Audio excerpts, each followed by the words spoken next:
Hey everybody, I'm National Master Jesse Cohen. This is Samba School of Chess. Let's do some puzzle and chill.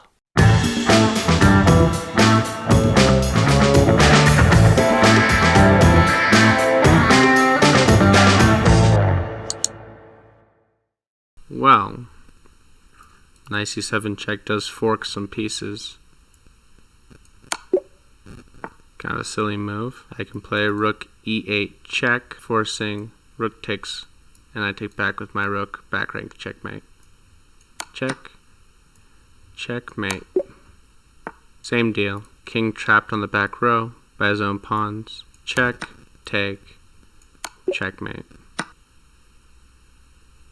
I think this wants me to play bishop takes knight, rook takes, queen takes, rook takes, rook takes. I think that's what it wants from me.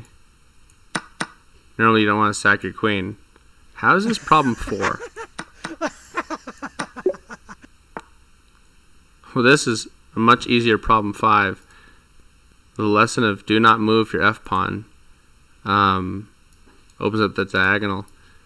After this check, the only move is pawn block, and that takes his mate. So, yay! Okie doke. Well, all we have is the rook and the queen around this king, so we better make the right check. You rush into a move like queen f6 check and get unpleasantly surprised by queen g7 and realize you have no good future checks. Instead, we play rook f8 check, forcing their rook to take, and then we take back with mate. Yay! Ha!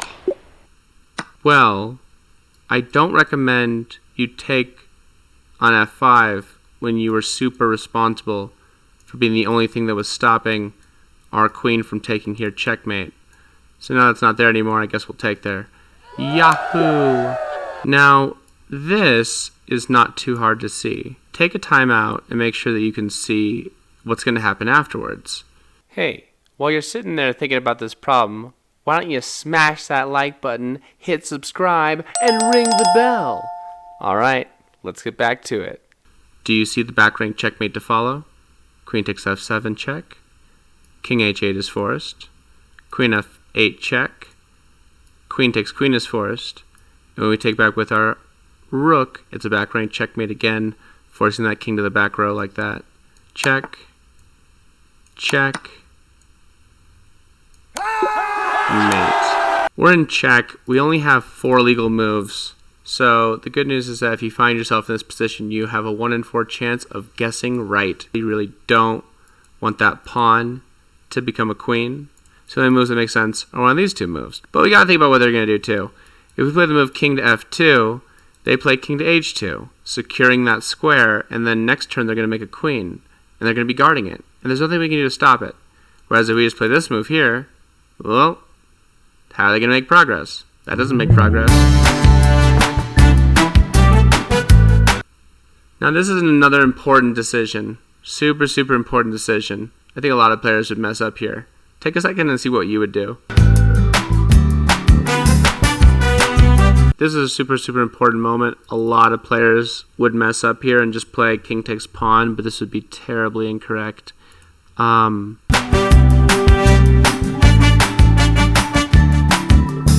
square of this pawn is right here. And for those who understand what that means, it means that if you want to be able to tell really quickly if a king can catch a pawn, all you have to do is remember the rule of the square and see if that king is inside the square. If we play king takes pawn right now, that king has easy access to getting inside the square. Whereas if I push this, the square will be here, to which black can simply knock it in.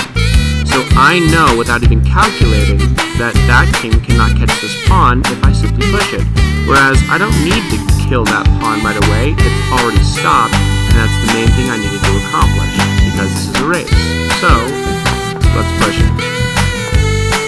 See, without even having to calculate, I can tell he can't get there. Okay, super logical move activating the rook in the corner. Look at that diagonal, we got a diagonal moving piece. What if we throw in this bishop to h5 check? If they just move somewhere, then we actually take twice. Rook takes, knight takes, and rook takes back, checkmate. If bishop h5 and they play g6, well, we just play bishop takes g6 check, king g7, and bishop takes e8.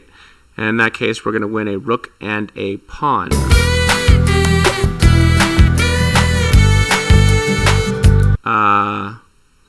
This is just kind of an unfortunate situation. Like, it's really hard to explain this kind of a tactic to a beginner. This rook is almost trapped. It only has one safe square it can move to. And when a piece is almost trapped or trapped, you can look to win it. So sometimes you just look by attacking it. So I'm like, well, what if I just attack that rook? And then I see that the only move to save that rook is rook back to d1. And then do you see the follow-up? Knight c3 check. Forking the king and the rook, I'm going to win that rook. So again, being able to spot these clues is very, very helpful. Hey, I had some fun with this video, and I hope that you had some fun too. Catch you next time!